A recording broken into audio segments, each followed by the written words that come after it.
అందం, ఆరోగ్యం, ఆత్మవిశ్వాసం అనూస్తో సాధ్యం. ట్రాన్స్ఫర్మేషన్ సర్వీసెస్ పైన ఫ్లాట్ 50% డిస్కౌంట్. అనూస్ సిన్స్ 1982. నమస్తే రమ్మగారు, కనుమ పండుగ శుభాకాంక్షలు అండి. కనుమ పండుగ శుభాకాంక్షలు జయ. సుమన్ టీవీ ప్రేక్షకులందరికీ కనుమ పండుగ శుభాకాంక్షలు. మనం కనుమ, ముక్కనుమ పండుగ వెళ్ళిన మరుసటి రోజు కనుమ, ఆ తర్వాత రోజు ముక్కనుమ కదండి. ఈ 2 రోజులు కూడా విశేషంగా జరుపుకుంటాం కదా రమ్మగారు. ముక్కనుమ సంగతి ఎట్లా ఉన్నా కనుమ అయితే జరుపుతాం బాగా.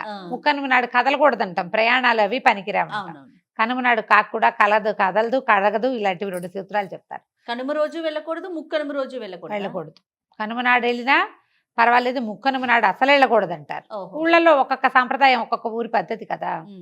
అయితే కనుమ పండుగ, ఈ కనుమ నాడు ఏంటంటే సంక్రమణం అప్పుడు, భోగి సంక్రమణ మధ్యకాలంలోనే త్రివిక్రమావతారం జరిగిందని. ఏది వామనుడు బలిచక్రవర్తి దగ్గర దానం తీసుకున్నాడని, భూమి ఆకాశాలు తన 2 పాదాలతో ఆక్రమించాడని, తర్వాత 3వ పాదం ఎక్కడ పెట్టమంటావు అని అడిగితే మన బలిచక్రవర్తి నెత్తి మీద పెట్టాడని చెప్తారు.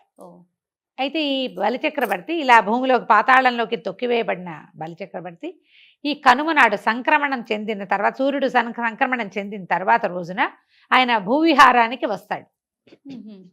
భూమండలం అంతా ఆయనది. అదేలేండి. ఇప్పుడు భూమిని వామనుడికి దానం ఇచ్చేశాడు, భగవంతుడికి ఇచ్చేశాడు దానం. ఈ తను దానం చేసినది ఎలా ఉందో చూడటం కోసం ఆయన వస్తాడని చెప్తారు. మనం ధనుర్మాసం మొదలైనప్పటి నుంచి, నెలగంటు పెట్టినప్పటి నుంచి ఏం చేస్తాం, పీటల ముగ్గులు వేయటం మొదలు పెడతాం. అవును కదా, గళ్ళ ముగ్గులు, గీతలు, పీటలు అంటారు. అవును. ఎవరి ప్రాంతాన్ని బట్టి వాళ్ళు. కానీ ఖచ్చితంగా పేడకల్లాపి, ఆవు పేడతోటి కళ్ళాపి చల్లటం, పెద్ద పెద్ద ముగ్గులు వేయటం, అవకాశం ఉన్న వాళ్ళు గొబ్బిళ్ళు పెట్టుకోవటం, రకరకాల ముగ్గులు, రోజుకో ముగ్గు చొప్పును కూడా వేస్తారు. ఈ రోజున ఏం చేస్తారు, సంక్రమణం రోజున కూడా పెద్ద పెద్ద పీటల ముగ్గులే వేసుకుని ఇవాళ రథమ ముగ్గు వేస్తారు. ఈ రథం ముగ్గు ఏం చేస్తారు, తూర్పు నుంచి పడమరకి ప్రయాణం చేస్తున్నట్టుగా తాడు అటువైపు వేస్తారు అన్నమాట, తూర్పు పడమరలకు వేస్తారు. అవునండి. ఒక రథం ఎక్కి దిగి, బలిచక్రవర్తి 2వ రథం ఎక్కి దిగి మన ఇళ్ల వైపు ప్రయాణం చేసి వస్తాడని, తను వదిలేసినటువంటి భూమి యొక్క పంటలు ఎలా ఉన్నాయి, భోగభాగ్యాలు ఎట్లా ఉన్నాయి, పాడి పంటలు సక్రమంగా ఉన్నాయా లేదా అని చెప్పి ఆయన వస్తాడు, భూవిహారానికి వస్తాడు అని చెప్పి ఈ రోజున మనం రథం ముగ్గులు వేసుకుంటాం. ఓకే. పండగ రోజున పొంగల్ చేసుకోవటం, చక్కెర పొంగల్ చేసుకోవటం ఆ విధానంగా చేసుకుంటాం. కనుమ నాడు తప్పకుండా గారెలు తినాలని చెప్తారు. కనుమ నాడు మినుము తినాలి అని, కనుమ నాడు గారెలు చేసుకోవటము. తర్వాత ఏమో మన అక్కడి నుంచి బసవన్నని గౌరవించడం. ఈ రోజునే భగవంతుడు పరమేశ్వరుడు రైతుల కోసం నందీశ్వరుని భూలోకానికి పంపించాడని చెప్తారు. అందుకని తప్పకుండా బసవన్నలని, ఎడ్లని, గిత్తలని చక్కగా స్నానం చేయించి అలంకరించి బసవేశ్వరుడుగా, ఏమన్నా మన నందీశ్వరుడుగా పూజించి, తర్వాత ఈ ఎడ్ల పందాలు అవి చేస్తారు. కొమ్ములకి రంగేయటము, బంతిపూల దండలు చుట్టటము, తినిపించటం, గారెలుండి తినిపించే పద్ధతి కూడా ఉంది. మినపప్పు నానబెట్టిన మినుముని తినిపిస్తారు. ఒక్కొక్క ప్రాంతాల్లో ఒక్కో రకంగా ఉంటుంది. ఈ కోడి పందాలు, రకరకాల పందాలు వేసుకునే వాళ్ళు వీళ్ళు ఇది చేసుకుంటారు. కానీ మామూలు రెగ్యులర్ పూజా విధానమే మనం ఈ మినుము దానం చేయటం కూడా, పంచుకోవటం. మినపప్పు మనం గారెలో వాళ్ళలో ఏదో చేసుకుని, దీపగారెలో బెల్లం గారెలు చేసుకుంటాం కదా, స్నేహితుల ఇళ్ళకి పంపించడం మంచిది. దాన ప్రక్రియే ఒక రకంగా. కోట్లకి, రోడ్ల మీద కనపడే ఆవులకి అన్నిటికీ కూడా మినపప్పు నానబెట్టి, పొట్టు తీయని పప్పు అయితే మంచిది. పొట్టుపప్పు అయితే ఆ పప్పుని అలాగే నానబెట్టింది ఒక దోసెడు పెట్టడం, వడ్లు అవి దానం చేయటం. పాతకాలంలో ఏం చేసేవాళ్ళు, పల్లెటూళ్ళలో ఈ వడ్ల కంకులు ఇవన్నీ వేళ్లాడేసేవాళ్ళు, పక్షుల కోసం వేళ్లాడేసేవాళ్ళు. ఇంతంత కంకులు చేయటం, ఇట్లా కట్టకట్టడము, ఓ చోట పెడితే అక్కడి నుంచి పక్షులు గింజలు వలుచుకుని తింటూ ఉండేవి. వడ్లు దానం చేయటం, ఎవరైనా వస్తే ఓ గుప్పెడు వడ్లు దానం చేయటం. గుప్పెడు అంటే ఇన్ని వస్తాయి, దోసెడికి వస్తారు. ఇట్లా దోసెలతోటి దాన ప్రక్రియ. తర్వాత ఈ కనుమ నాడు మనం మన బలిచక్రవర్తిని గౌరవించే విధానం, ముగ్గులు వేసుకుంటాం. సంక్రాంతి పండుగ అంటేనే దానం దానం దానం దానం. అలానే పితృదేవతలకి మనం స్మరించుకోవటం. అంతే అంతే. ఈ రోజున ఏం చేస్తారంటే బలి వేసే విధానం ఉంటుంది. ఇదివరకట, మరి ఎంతకాలంలో క్రితం అనేది నాకు తెలియదు, కానీ నాకు తెలిసే నాటికే మా పొలి చల్లటం అనేది ఒక పద్ధతి ఉంటుంది. ఈ కనుమ నాడు ఏం చేస్తారంటే పసుపు, కుంకుమ, కొత్త బియ్యపు దీంట్లో కలిపి దాన్ని పొలాల్లో చల్లుతారు. భూతబలిగా చెప్తారు. పొలి చల్లటం అంటారు, పొలిమేరల్లో చల్లుతారు. రకరకాల జబ్బులు రాకుండా, ధాన్యం మళ్ళీ పంటలు బాగా పండడానికి ఈ బలి వేసే దాన్ని ఏం చేస్తారు, ఇది వరకు మేకనో ఇదేనో ఇచ్చేవారు. మరి ఎలా పోయిందో అవన్నీ పోయినాయి ఊళ్ళలో. అట్లా అలా చేసేవి ఇంకా ఉన్నాయేమో ఆచారాలు కొన్ని ఊళ్ళల్లో. బలి వేయటం ఉండుంటుంది. మనకి కనపడుతున్న ప్రాంతాల్లో మాత్రం ఇంకా అది లేదు. కుష్మాండ బలి చేస్తారు. కుష్మాండం అంటే గుమ్మడికాయ పగలగొట్టడం. గుమ్మడికాయ కూడా ఇంచుమించుగా దీంతో సమానమైన బలవర్ధకమైన ఆహారంగా నమ్ముతారు, మాంసంతో సమానమైందని. అందుకని ఈ కూష్మాండ బలి చేసి ఇళ్ళకి చేసుకుంటారు, పొలాలకి, ఫ్యాక్టరీలు, కంపెనీలు ఏమైనా ఉంటే అక్కడ కూష్మాండ బలి చేయటం కూడా ఉంటుంది. వాళ్ళ విధానాన్ని బట్టి ఎక్కడెక్కడ ఎట్లా ఉంటే, ఏ ఊళ్ళల్లో ఏది ఉంటే అది. అయితే ఈ పొలి చల్లటం మాత్రం పొలాలు ఉన్న చోట, పంట పొలాలు ఉన్న చోట తప్పకుండా చేస్తారు. గ్రామపు పొలిమేరల్లో, పొలాల దీంట్లో అంటే అన్ని కోసేసి ఉంటాయి. అవును, మళ్ళీ దున్నడానికి మొదలు పెట్టాలి, ఇంకా టైం ఉంది కదా, ఇంకో నెలపోయాక ఇప్పుడు స్టార్ట్ చేస్తారు. ఈ లోపల ఈ పొలి దాన్ని అలా చల్లుతారనమాట. ఎక్కడ అంటే మనం ఇంట్లో మనం చేసుకోవాల్సిన విధానాలు అయితే ఇవి కాదు, ఏం చెయ్యం. తెలంగాణలో నేను గమనించాను, పండగ రోజున, ఈ కనుమ రోజున కొబ్బరికాయ దిగదుడ్చి కొడతారు. ఇళ్ళకి వాకిట్లో నిలబడి, వాకిలు చక్కగా గుమ్మాలు బాగా అలంకరించి, మా మామ అన్ని పదార్థాలన్నీ లోపల చేసుకుని కొబ్బరికాయ మీద కర్పూరం పెట్టి ఇళ్ళకి దిగదుడ్చి కొబ్బరికాయలు కొట్టేది కూడా కనపడుతుంది. ఇప్పుడు మనకు ఆ పద్ధతి లేదనుకో, వాళ్ళు చేస్తుంటే ఏమిటో వింతగా ఉంటుంది. అదొక కొత్త ఆచారం, మనకు తెలియని ఆచారం, మనకు తెలియదు. వాళ్ళ పద్ధతి అది, వాళ్ళ పద్ధతి కనపడుతుంది. తెలంగాణలో అక్కడక్కడ చూసాం. మరి తెలంగాణదా వీళ్ళు వేరే ప్రాంతం నుంచి వచ్చారు, వాళ్ళు అక్కడ అలవాటో నాకు తెలియదు, కానీ అది చేసే విధానం కనిపిస్తుంది. మన వైపు ఇళ్ళకి దిగదొడటాలు అవి మనం చెయ్యం. ఈ ఆవుల్ని మన ఎడ్లని వాటిని అలంకరిస్తారు కదా, జొన్న కట్టలు అవి వెలిగించి వాటికి దిగదూడుస్తారు.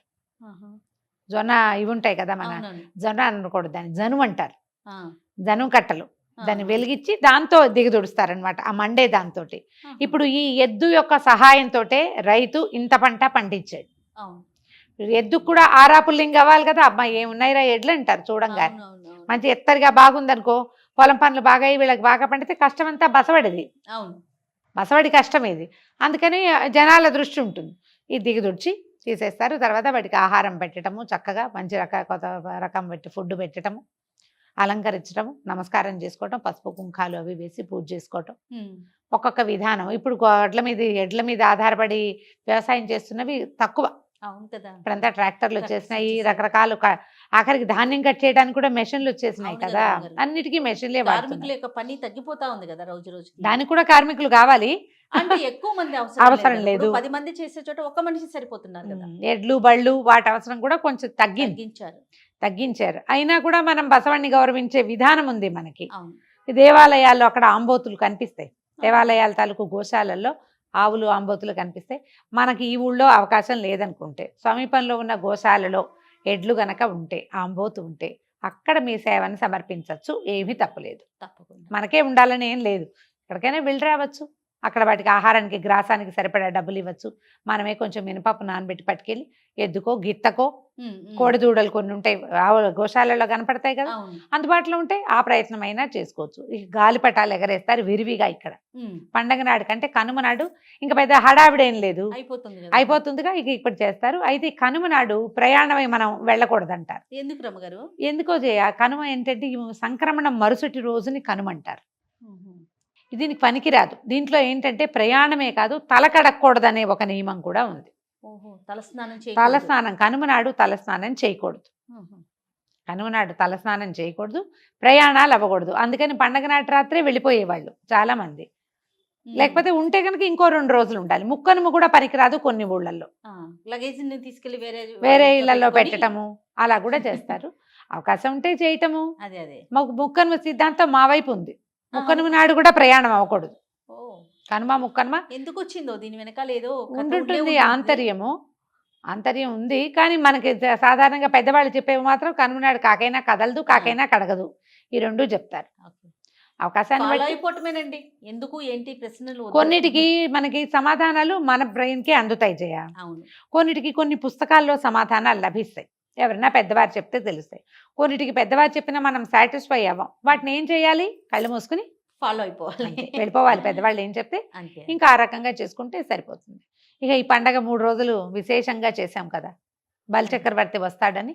ఈ కూష్మాండ బలి కూడా పొద్దుటి పూట చేసుకునే వాళ్ళు కూడా ఉంటారు. ఈ మన గొడ్లశాలలు, గోశాలల్లో, తర్వాత పంట ధాన్యం ఎక్కడైతే మనం నిల్వ చేసుకుంటామో అక్కడికి కూడా వచ్చి చూస్తాడు కదా. అందుకని అక్కడ కూడా కూష్మాండ బలి చేస్తారు.